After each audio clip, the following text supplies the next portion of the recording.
I'm Aric Schreiner. I've been a certified public accountant since 1983.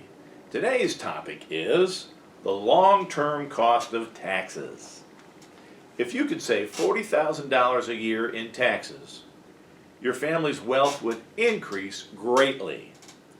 If you invested that $40,000 tax savings for 30 years at 6%, you'd end up with $3,162,327. If you invested that same $40,000 for 30 years at 10%, you'd end up with $6,579,761. Wow, that would be a good way to establish a financial legacy for your family. Well, you'd feel bad about not paying your fair share. Sure, we all benefit from being in a civilized society. We enjoy police and fire protection, clean water, paved roads, a justice system, constitutional rights, etc. Somebody has to pay for the services provided by the federal, state, and local governments. But why pay more than your fair share? Well, what is your fair share? I would define it as the amount allowed by the tax code once you've taken the deductions and credits and tax breaks that are allowed to you in the tax code. Did you know that Warren Buffett, the Oracle of Omaha, once the richest man in the world, he's a billionaire, he has said more than once that his secretary pays more than taxes than he does. Well, obviously, that's not dollars. It's got to be a percentage. It's the way it is.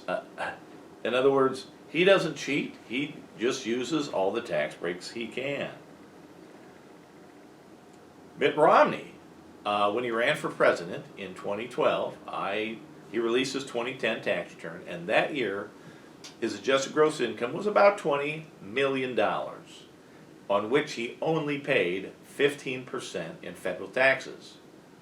Yet, a plumber here in Columbia, Missouri, making $60,000 a year is going to pay 22% in federal income taxes, 15.3% in self-employment taxes, and 6% Missouri taxes. That's over 40%. Mitt Romney is making more than 300 times more than this man, and yet he's paying a fraction, less than half, than this poor plumber. Well, can that be fair? I mean, this is America. Aren't the tax laws fair? Well, I came to the conclusion about 10 years ago, no, they're not. And you need to take advantage of those tax breaks that apply to you.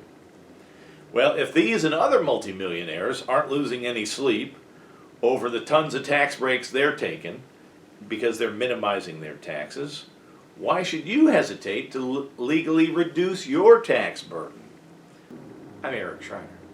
Thank you.